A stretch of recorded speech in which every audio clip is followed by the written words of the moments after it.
So before we break down each medication, let's make sure we're really clear on what blood pressure actually is.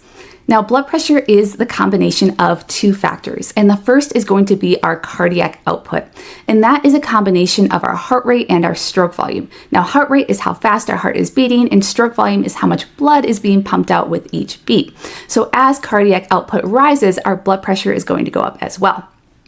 Our second factor is our systemic vascular resistance, or SVR. Now, this has to do with how constricted or dilated our blood vessels are. Now, the more constricted our vessels are, the more resistance that's going to be present and blood pressure is going to go up. So antihypertensive medications target these two levers.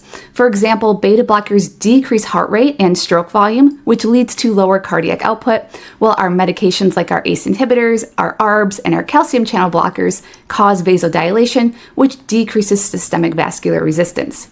Now, in the end, we get the same result and blood pressure goes down.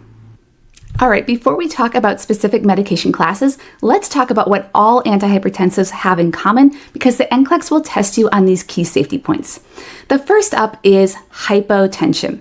Now, these medications are designed to lower blood pressure, but they can drop it too low, and that's why we always check blood pressure before administration. And if we have a systolic pressure that is less than 90, we need to hold the medication and notify the provider. Next up is orthostatic hypotension.